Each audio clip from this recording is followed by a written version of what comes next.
Son las 9 de la mañana con 10 minutos. Ahí estábamos con el comienzo musical de Enlace USACH. Y vamos a ir de inmediato con nuestro panel para ir tocando las distintas temáticas que tenemos propuestas, pero como es habitual también les comentamos o les preguntamos sobre nuestro tema del día. Ya nos acompaña acá en el estudio Claudio Coloma, periodista, investigador de la Fundación Chile 21. ¿Cómo estás, Claudio? Muy buen día. Hola, Rodrigo, buenos días. Académico además del Departamento de Estudios Políticos de la Universidad de Santiago, que eso también lo comentamos en este momento. Oye, Claudio, ahí a la espera de nuestro otro panelista, te consulto de inmediato el tema que tenemos propuesto y que tiene que ver con las redes sociales. Algo que yo creo que se ha estado debatiendo desde hace bastante tiempo en cuanto a las edades en las cuales se deberían empezar a utilizar en los teléfonos este tipo de elementos. Ahí en Estados Unidos, lo comentábamos en el contexto, en el estado de Florida, están planteando el prohibirlos bajo los 15 años y quienes tengan 15, 16, tener consentimiento de los padres. ¿Cómo ves también este tema de prohibir, no prohibir? Mientras también saludamos a José Antonio Valenzuela, director de incidencia de Pivotes, que se suma. Bienvenido también. Muy buenos días, perdónenme el atraso. No hay problema. Los tacos de la sí, mañana. no, los tacos a esta hora son del demonio. Oye, Claudio, te dejo ahí la palabra para que podamos también motivar a quienes nos siguen siempre con la pregunta del día. Bueno, es un tema en extremo complejo, muy complejo. Y no hay una respuesta, a mi juicio, institucional, definitiva, absoluta, que se pueda dar para poder poner atajo o solución a los problemas que puedan devenir de la relación entre un menor de edad con, primero, los dispositivos. Sí.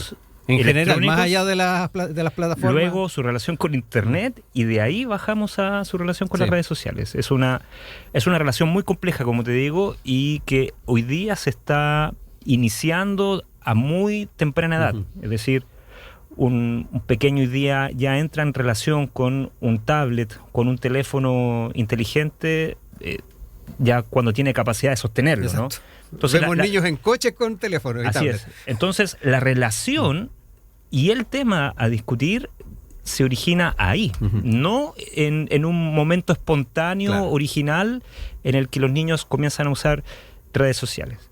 Visto desde esa manera, puede haber mucha legislación, podemos establecer las mejores disposiciones normativas, pero si desconsideramos la importancia que tienen las familias, el rol de los padres en la relación de los niños con estos dispositivos y con las redes sociales, me parece que el problema no tiene solución. O sea, mucho depende de la confianza. Tengo una hija está próxima a cumplir 12 años y hace pocos meses que le dejamos tener una cuenta de Instagram, por ejemplo. Y claro, esa decisión no está libre de preocupación. Pero vamos, todo va en la confianza y en la relación que los padres tengan con sus hijos, a mi juicio. José Antonio, también en esa misma línea, ahí bien importante los elementos que nos aportaba Claudio respecto al inicio de los niños y niñas en el uso del teléfono, propiamente tal. Lamentablemente hay casos donde incluso adquiere características de niñera o niñero el teléfono a la hora de ir generando un estímulo para mantener tranquilos también a los niños. Muchos lo ven desde esa perspectiva. Pero no sé cómo también lo observas tú, yendo tanto a lo que plantea Claudio, ¿no? El acceso de estos niños a los teléfonos, cuáles son también los límites que se ponen en las propias familias y lo que tiene que ver ya con las redes sociales donde hay mayores oportunidades pero también mayores riesgos. Sí, absolutamente. Y este es un debate que a mí me interesa más. Yo tengo un hijo también, un poco más chiquitito, tiene 3 años, pero uno ya se empieza a plantear cómo va a ser la relación con los dispositivos, con el televisor al principio. También es absolutamente cierto, la familia es quien el primer filtro y el más importante para ver cuál va a ser la relación que tiene con la tecnología, pero muchas veces también las familias están batallando con 1 millón de cosas al mismo tiempo y el teléfono o las pantallas terminan siendo una salida, un escape o algo que te entrega algunos segundos de paz y por eso muchas veces yo creo que caen en relaciones demasiado cercanas con la tecnología desde muy temprana edad. Lo que me parece interesante y relevante es que desde las instituciones, que pueden pensar esto más en frío y tomar decisiones que de repente los papás no tienen la capacidad o el tiempo para tomar, ya se está al menos advirtiendo el efecto nocivo que tienen estos aparatos y sobre todo las redes sociales, y estamos levantando el tema. Hasta qué punto se permite, hasta qué punto se prohíbe, yo creo que es súper difícil y es muy discutible, pero es bueno que se levante como un tema, que algunos estén tomando la decisión y probando cuál es el efecto que puede tener sacar a los celulares del aula o sacar las redes sociales de los niños. Hace poco Axel Kaiser, con quien yo no comparto en muchos temas, pero también levantaba el punto de exigir la mayoría de edad, una autorización paternal para entrar a redes sociales. Que es lo que están también, dicho sea de paso en Florida, un poco menos. Pareciera tener algún sentido. O sea, estas son, sobre todo las redes sociales, son herramientas que tienen un manejo impresionante de la forma de procesar del cerebro, sobre todo de niños, y su negocio está en volverse adictivo.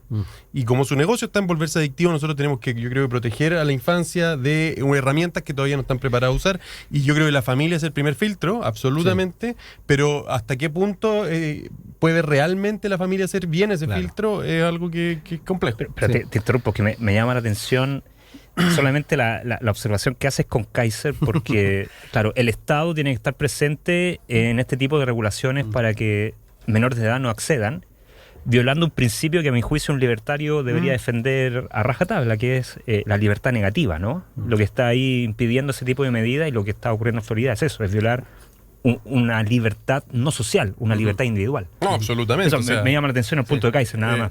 Y completamente, o sea, los que en algún momento se molestaban porque el Estado se inmiscuyera durante la pandemia, o sea, en una crisis de salud, de repente ven que puede que se necesite intervención en redes sociales, que pareciera ser algo mucho más de la esfera privada de las personas. Y para un liberal, yo me considero liberal y creo que esto también abre la... Y acá no hay que ser fanáticos, o sea, hay que ir viendo caso a caso hasta qué punto las personas tienen realmente la posibilidad de libremente elegir cómo se relacionan con su red social. Y yo creo que un niño de 12 años o 13 años tiene una posibilidad baja y por lo tanto tiene que ser muy protegido, cuidado, tiene que ser algo en una relación con los padres, y si se hace libremente los efectos pueden ser muy nocivos. Nosotros invitamos a nuestra audiencia que nos puedan también comentar, tal como lo ha hecho Claudio, lo ha hecho José Antonio, en nuestras redes sociales y también en nuestro WhatsApp. Vamos con los temas propuestos el día de hoy y queremos quedarnos con esta noticia que se conoció durante estos días, de que Chile ha tomado ya la presidencia de la Alianza del Pacífico. También se ha planteado los focos que se van a dar en pymes, liderazgo femenino. Importante dar este contexto, además de esta instancia de varios países. Están incorporados Chile, Colombia, México y Perú. Hay estados asociados también, Ecuador y Singapur, y además se tiene en carpeta la asociación de otros estados, por ejemplo el caso de Costa Rica, El Salvador, Guatemala, también fuera de nuestro continente, Australia, Canadá, Corea del Sur, Nueva Zelanda, dentro de las posibilidades también que están viendo de poder asociarse, y 63 países que son observadores. Es el escenario que tiene esta Alianza del Pacífico, y que en momentos donde tanto se echa de menos instancias de carácter internacional donde participe Chile, se lo ve como una oportunidad, pero también es no menor ver el grado de acción, el rango de acción que tiene, muchas veces vinculado a temas más económicos que tal vez de convivencia. Quiero quedarme con esa idea y poder avanzar un poquito en las posibilidades que abre, tener a Chile incorporado en esta instancia, y además el tema de cuánto se puede colaborar dentro de lo posible dentro del continente, esta relación que poco a poco se va generando también con otros estados del Asia-Pacífico. Claudio. Sí, bueno, la noticia implica, o el hecho, digamos, implica un desafío interesante para la política exterior chilena. Estamos hablando de una organización internacional, una alianza de países americanos que miran al Pacífico, que viene de una crisis bastante grave, y una crisis que a mi juicio aparenta estar superada, pero en el fondo sigue presente como un fantasma. Y esa crisis está personificada en el gobierno peruano porque sigue estando, en régimen, en orden, pero con un origen bastante espurio políticamente. De Dina Boluarte particularmente. Así es. ¿no? Y mientras el gobierno peruano actual esté presente ahí, naturalmente que las relaciones con México van a ser bastante difíciles. La política exterior mexicana se ha caracterizado por ser bastante asertiva, como decimos en política exterior. Es decir, una política exterior vociferante que no se calla lo que considera ético y responsable éticamente decir. Lo ha demostrado con la guerra en Ucrania, con la guerra en Palestina a Israel y también con los sucesos políticos que ocurrieron en Perú hace algunos años, al punto que la continuidad de la alianza estuvo en amenaza. Entonces, Chile viene a asumir esta presidencia después de esta crisis y tiene la responsabilidad, y me parece que la expertise de nuestro canciller nos debe dar toda la confianza que se van a depositar todas las energías diplomáticas para que superemos este momento y la alianza, la relación entre los países se pueda llevar de manera suave, de manera armónica. Me quedo contigo ahora, José Antonio. ¿Cómo miras esta incorporación en la presidencia pro tempore de Chile de esta Alianza del Pacífico y también tomar en cuenta los factores que nos planteaba Claudio de lo que ha sido la relación entre los países y particularmente el influjo de Perú? Tomemos en cuenta además de que las características de los gobiernos también se van cuadrando más hacia los sectores de centro izquierda, salvo lo que se podría considerar de Perú. ¿Cómo lo ves tú? Sí, bueno, lo primero, esta es una instancia potente, la Alianza del Pacífico es, si no me equivoco, como estos 4 países juntos hacen como la 8ª economía mundial, o sea, y el hecho de que haya interés de otros países de sumarse o que estén observando este proceso, y creo que hace que nos ofrece la oportunidad de tener un liderazgo regional y de retomar una política exterior que ha estado, bueno, lo conversamos hace algunas semanas, un poco extraviada. Creo que Chile tiene un cuerpo diplomático y tiene un canciller que le permite asumir este liderazgo y que le permite también lograr hacer una suerte de intermediario para lograr que las relaciones sean lo menos ásperas posible y que esta institucionalidad no se quiebre por las contingencias políticas por las que atraviesa sobre todo Perú, como bien decía Claudio. Me parece que es un desafío, ojalá que se pueda estar a la altura, yo creo que así va a ser, y es muy importante, creo yo, mantener y potenciar esta potencial alianza para el Pacífico en un contexto en que Chile está un poco apretado por esta guerra comercial que tiene Estados Unidos y China, el hecho de estrechar alianzas con otras grandes economías del Pacífico, hace poco se hizo algo con la India, y lo que veníamos haciendo con la PEC, yo creo que son cosas necesarias para no quedar a merced de esta pelea de gallos entre Estados Unidos y China y poder diversificar nuestras exportaciones a distintos países de la zona. Claudio, a propósito de lo que plantea también en su intervención recién José Antonio, ¿cuánto de estos esfuerzos pueden irradiar al resto del continente? Ya lo establecíamos con los 4 países que están en esta alianza, se espera que se pueda ir sumando otros integrantes, hay algunos que son observadores, en fin, pero ¿cuánto puede irradiar también a la gestión dentro del continente?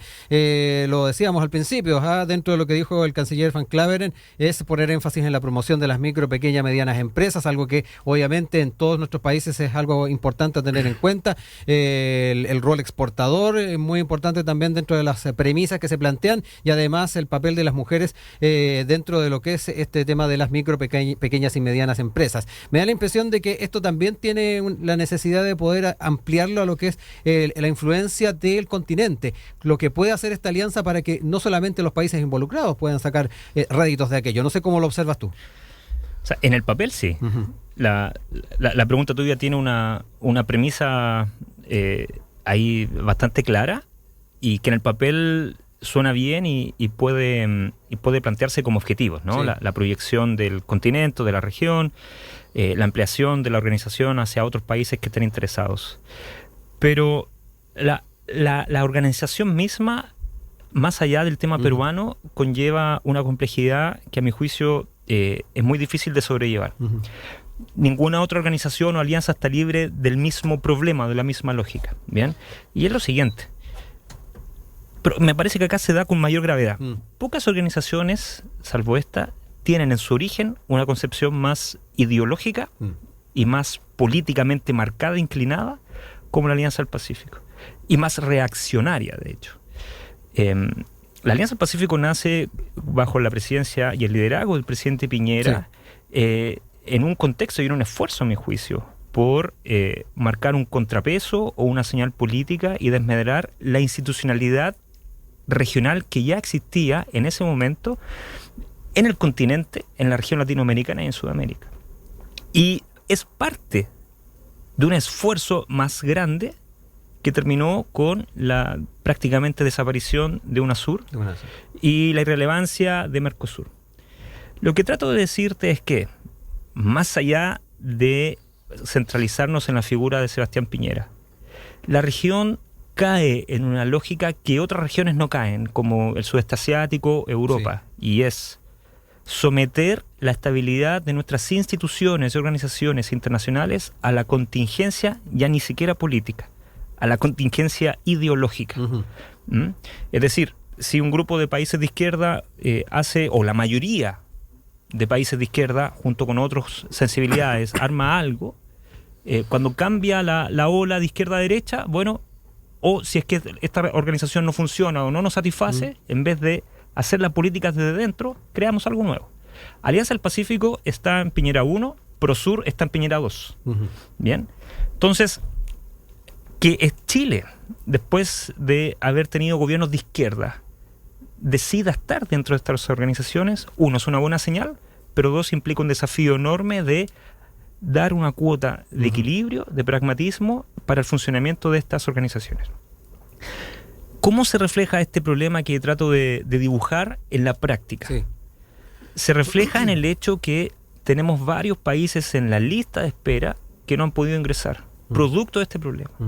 Me parece que el caso más paradigmático no son los países que acabas de mencionar, porque desde el día 1 China ha mostrado ávido interés en ser parte de algo que me parece a mí obvio, ser parte de una alianza americana del Pacífico que busque superar su dependencia de Estados Unidos, porque tienes a México ahí. Y naturalmente que China ha visto frustrado ese deseo y esa solicitud. Ahí ves un caso, me parece extremo, pero muy claro respecto a este problema que trato de dibujar, la cuestión ideológica que está en el germen de esta organización. José Antonio, hablemos también de aquello, el factor ideológico que no solamente está en el origen, a propósito de lo que planteaba Claudio, sino que la forma en que efectivamente, dado los cambios que se han dado en los gobiernos propiamente tales, también debiese adquirir este equilibrio del que también hablaba Claudio. Me quedo con eso, saber cómo lo observas tú, cómo lo proyectas, también el rol que podría eventualmente tener China, si es que se llega a incorporar, ya sea como observador o como miembro pleno de esta Alianza del Pacífico. Y te dejo también otro dato o otro elemento a tener en cuenta. Me da la impresión de que teniendo a estos 4 países encabezando la iniciativa, estamos también un poco mirando o apuntando al chorreo para el resto del continente. Pero te dejo ahí la palabra. Bueno, lo primero, a mí me hace harto sentido lo que dice Claudio. Efectivamente, en el continente se da una cosa que uno no ve en otras partes, sobre todo en las regiones del planeta que uno busca imitar, y es generar institucionalidad según la alineación ideológica de los países, y que la institucionalidad de colaboración continental sea sumamente frágil, y creo que eso es algo que se tiene que superar, y por eso me parece bien que el camino que se haya optado no sea el de salirnos de la Alianza del Pacífico y crear algo nuevo, más alineado al Foro de Sao Paulo, sino que mantener la institucionalidad y tratar de redirigirla según la política internacional que lleva el país, que es como esto debiese seguir hacia adelante. Respecto a China, Estados Unidos, creo que es complejo. Creo que, me parece que uno de los aspectos con los que el canciller y con lo que la diplomacia chilena tiene que estar batallando sistemáticamente es las recriminaciones que hace un país con cada acuerdo que uno hace con el otro. Entonces uno incluye a China en esto y eso genera un impasse diplomático importante con Estados Unidos. Y lo mismo pasa en el sentido contrario muchas veces. Entonces, el hecho de mantenerlo como una instancia de apertura hacia el Pacífico a otras economías que no generan estos desafíos diplomáticos, creo que es una salida salomónica y me da la idea de que por eso es que a China no se lo ha querido incluir como un miembro y que sucede lo que relata Claudio. No es fácil lidiar con esta batalla comercial que tiene China, Estados Unidos y salir y no quebrar relaciones con dos socios que son importantes para prácticamente todos los países del continente. Y finalmente, yo creo que acá no veo que haya una cosa del chorreo para el resto de los países del continente. Yo creo que a lo que tiene que ir avanzando esto hacia transformarse en una instancia de unidad comercial al interior de la región. Algo, de hecho, si uno lo pensaba, esto cuando se formuló no era solamente un tratado de apertura económica, también era un tratado que buscaba una cierta movilidad de personas dentro de esos países. Un principio democrático se hablaba también en los... O sea, iba más allá a un tratado de libre comercio que pareciera ser en lo que derivó. Ahora, obviamente, que lo que se ha dado en términos de inmigración en los últimos años ha dificultado esa parte, pero esto apuntaba a una colaboración mucho más estrecha en ámbitos adicionales, incluso a la sola colaboración económica. Entonces, yo creo que ese espíritu se tiene que mantener y hay que tratar de lograr que el continente coopere con independencia de cómo se mueven los países ideológicamente. Es un desafío grande porque no ha sucedido así.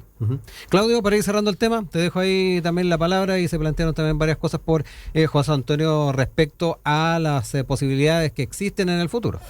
Sí, bueno, ahí también hay un problema distinto e igualmente complejo sobre el futuro que pueda tener esta alianza. Y parte de ese problema lo podemos ver reflejado en Chile, el tema de la conectividad. Resulta muy complejo para un país como Chile hablar de conectividad con el resto de la región, ni hablar con otras regiones del mundo, cuestión que ha sido parte de nuestro discurso y de nuestra política exterior en los últimos 30 años, ojo. Mientras el mismo país presenta problemas de conectividad bastante serios. Es decir, viajar a Arica todavía es un desafío. Viajar a Copiapó, viajar a La Serena, llegar a Chile del exterior y moverte a Rancagua o a Talca es algo que requiere de un esfuerzo notable. Y eso no puede ser. O sea, el discurso, la política exterior, el discurso y la práctica de la política exterior que busque integración y conectividad con el resto de la región debe ir acompañado por una política chilena doméstica de interconectividad. Porque de lo contrario, los recursos y las ganancias que obtengamos de los tratados de libre comercio van a seguir concentrándose en la región metropolitana y en algunas comunas de la región metropolitana. ¿Eso es denominador común también del resto de los países que están incorporados acá, Claudio? Hay problemas de interconectividad por razones geográficas en los otros países de la Alianza, pero a mi juicio, y por mi experiencia y lo que conozco también de los otros países, he estado en todos ellos, Chile presenta problemas de conectividad realmente graves. Es decir, dependemos del transporte en bus, carreteras, aviones. No tenemos trenes en el país más largo del mundo, de norte a sur, y el segundo más largo del mundo en cualquier dirección después de Rusia. Es inconcebible que este país no tenga trenes de alta velocidad y sistemas alternativos a los que ya tenemos. Es grave. Ahora, ninguno de los países que componen la Alianza del Pacífico se encuentra en una situación mucho mejor, y son todos países también bastante grandes, territorialmente extensos. Transportarse en Colombia o en Perú es extremadamente difícil. Yo fui a Costa Rica hace algunos años, un país que junto con Chile, los países más desarrollados de la región, lo mismo. O sea, moverse 150 kilómetros era un desafío titánico. Las carreteras que tiene Chile, es verdad, no tenemos trenes, tenemos que depender en carreteras y aeropuertos, pero tenemos carreteras de primer nivel. O sea, de nivel internacional. Entonces, tenemos desafíos muy importantes, carreteras un poco caras, pero tú puedes contar con que el trayecto se va a demorar, que vas a poder andar a 100 kilómetros por hora durante gran parte del trayecto. Eso es un lujo que en Latinoamérica es escaso. Un lujo. Tú lo dijiste. 9:38, seguimos acá en Enlace USACH con nuestro panel, hoy día con José Antonio Valenzuela, director de incidencia de Pivotes, y Claudio Coloma, periodista e investigador de la Fundación Chile 21, también académico del Departamento de Estudios Políticos de la Universidad de Santiago. Nos vamos a otro tema, y en particular con las esquirlas que siguen surgiendo en torno al caso de Luis Hermosilla, sus WhatsApp y particularmente la reacción que surge de la Corte Suprema luego de haberse conocido de una u otra forma como la sombra de Hermosilla también estuvo presente en algunos nombramientos en las Cortes. Frente a ello, la Suprema reiteró la disposición a ajustar procesos de nombramiento, dado que el sistema vigente podría permitir espacios de opacidad, dijo el máximo tribunal. Dijo ya haber adoptado medidas en aras a la objetividad y transparencia en los concursos para jueces y ministros. Se han afinado los procedimientos para ponderar, previo cumplimiento de los requisitos legales, la evaluación curricular y la trayectoria profesional de las y los postulantes. Es parte de lo que se señaló ayer a mediodía por parte de la Corte Suprema, pero que quiero también entrar a dialogar con ustedes respecto a lo que se ha dejado de lo poco que se ha conocido de esta gran cantidad de archivos de WhatsApp del abogado Luis Hermosilla, y que ya ha traído consigo el tema de la transparencia dentro de la Policía de Investigaciones, y ahora también respecto a los nombramientos de las Cortes. Estos espacios de opacidad me da la impresión de que podemos seguir encontrándolo a medida que avancen los antecedentes. José Antonio, te dejo la palabra para entrar en esto. Sí, pareciera que el WhatsApp del señor Hermosilla es como una caja de Pandora y que ya todo puede salir de allá adentro. Y la verdad es que los problemas del sistema de designamiento del Poder Judicial son conocidos, y yo creo que a muy poca gente que conozca el tema lo sorprende. Quizás sorprende que Hermosilla ya tenía este nivel de acceso, pero se sabe de que hay tipos que se dedican a favorecer candidaturas, que tienen la capacidad de mejorar las posibilidades que tiene un candidato por sobre otro, solamente en base a conexiones, a contactos y a cercanía con ciertas autoridades. ¿Para qué hablar después de si nos ponemos a hablar de los notarios y los conservadores? Y en el mundo del Poder Judicial, el besamanos que le llaman ellos mismos. De hecho, uno de los ayudados por Hermosilla, ministro de la Corte de Apelaciones, hablaba de esto sin tapujos. O sea, de una entrevista que era súper transparente respecto a cómo él solicitó ayuda y que esto se hace desde siempre, y que así entró al Poder Judicial, así llegó a la Corte de Apelaciones y así probablemente va a seguir su proceso de ascenso. Nada nuevo bajo el sol, y la verdad es que el ministro de Justicia, Sebastián Piñera II, había propuesto una reforma que yo creo que iba en el camino correcto. Después lo hizo el segundo proceso constitucional, también el mismo Hernán Larraín propuso, también. Y en el primero también. Siempre se ha abordado este tema. Claro, en el primero como que se perdió un poco entre tanto cambio profundo, sí. pero es verdad, o sea, esto siempre se ha propuesto cambiar, y por alguna razón u otra termina quedando todo como está. Yo creo que si no es ahora, no es nunca. Y ojalá que le tomemos el peso, porque está contaminando el poder Judicial, que es un pilar sobre el que descansa la democracia. Sí. Claudio, entrando también en estas opacidades y estos secretos a voces a los que también aludía José Antonio, me da la impresión de que también tenemos un nuevo espacio para entrar a legislar y a cambiar algunos de los elementos que tienen que ver con transparencia. Han habido casos que se han conocido que han ayudado a ir mejorando la legislación, pero siguen habiendo espacios de opacidad. ¿Cómo también lo ves tú respecto a las oportunidades? No me gusta hablar de oportunidades cuando nos encontramos con casos tan graves, pero de todas maneras da opción para tratar de ir innovando un poquito más. Sí, mira, el tema es... Me gustaría caricaturizarlo, no sé si ustedes vieron en los 80 de Chincón Lajote. Sí. Sí, y estaban estos personajes... Hermosilla y Quintanilla. Sí. Todos sabíamos que los tipos eran unos malulos que trataban de salirse con la suya, de capear las horas, de ganar más plata por el lado, pero al final nunca hacían nada malo, nunca se demostraba, y la oficina seguía funcionando de la mejor manera. Bueno, no, coincidencia o no, Hermosilla acá es un tipo que, por lo visto, la esfera del poder sabía quién era, sabía el nivel de influencia que era, y cuando hay influencia y poder acumulado, naturalmente que podemos suponer que esa persona santo o santa no es. Bien, yo veo la situación de Hermosilla más allá del 0,02% de su WhatsApp, etcétera, y todo lo que se tenga que investigar. Yo lo veo con pesimismo y con optimismo. Ya. Vamos con el pesimismo primero. El pesimismo se sostiene en el hecho que, a mi juicio, la lógica que vamos a terminar viendo acá, más allá de las diferencias de los casos, pero la lógica que se va a terminar por desarrollar es la que vimos con las boletas falsas, ideológicamente falsas, Sí. y el rol que tuvo que haber tenido idealmente el Servicio de Puestos Internos con todas aquellas personas y empresas que emitieron boletas. Bien, o sea, la investigación, si la hubiéramos llegado al fondo, no sé este país en qué lugar del vertedero mundial hubiera terminado. Bien, entonces se frenó. Y naturalmente que de ahí se debieron haber tomado, yo espero, y así por lo menos la institucionalidad responde, todas los contrapesos y las normativas que pueden impedir que eso vuelva a ocurrir. Aquí me parece que la lógica se va a repetir. Estamos hablando de tanta información, tanto destape que se pueda generar, tanta gente asustada, que no vamos a terminar de conocer toda la verdad y todas estas opacidades. ¿Soy optimista en qué sentido?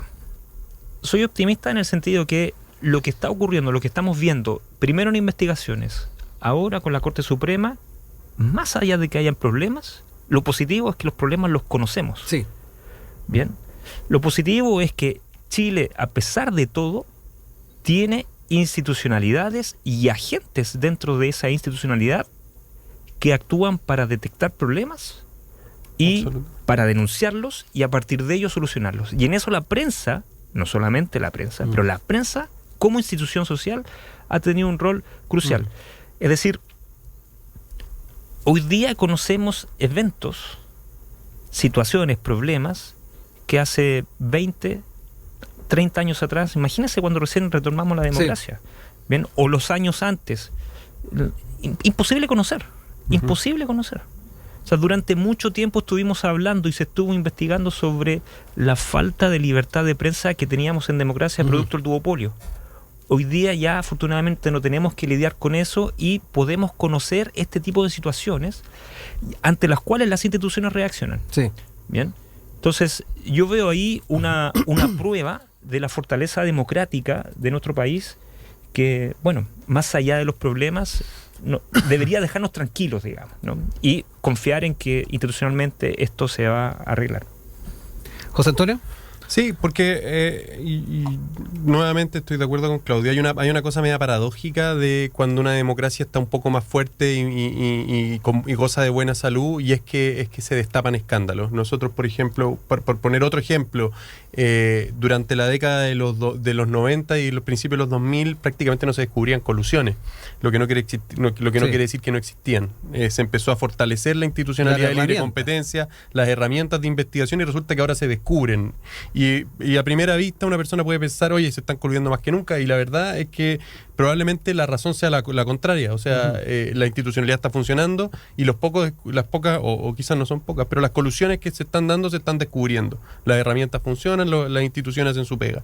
Acá yo creo que está pasando algo parecido. Efectivamente, no sé si vamos a poder llegar a las profundidades de los WhatsApp del señor Hermosilla y que caigan todos los que debiesen caer, pero las instituciones están funcionando. El Ministerio Público procesa al director de la Policía de Investigaciones, un colaborador del Ministerio Público en su labor investigativa, y pasan cosas cuando se descubren hechos de este nivel de escándalo y cuando se destapan redes de corrupción como la que se destapó a partir del caso Audio, pasan cosas. Y yo creo que eso no es algo que uno debiese dar por seguro, no siempre es el caso.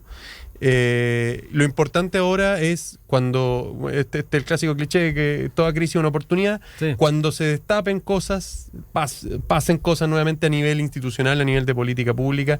Probablemente las reformas importantes que hemos podido hacer, ponte tú, en materia electoral, ha sido a partir de crisis y escándalo. El financiamiento irregular de la política. Exactamente, y se generó una legislación electoral que es bastante moderna y que ya quisieran otros países desarrollados. Entonces, acá necesitamos que esto implique un cambio cambio en la orgánica del Poder Judicial. No es solo la designación de jueces, ojo. Hay muchos problemas en el Poder Judicial, por ejemplo, el gobierno judicial, la misma Corte Suprema lo viene advirtiendo hace muchos años y no se le ha dado la prioridad porque no es un tema ciudadano, evidentemente. Si estamos con temas de delincuencia o crisis en la salud, en la educación. El tema de los abogados integrantes de repente de las Cortes también no estaba exento de críticas de repente. También, ahí ese...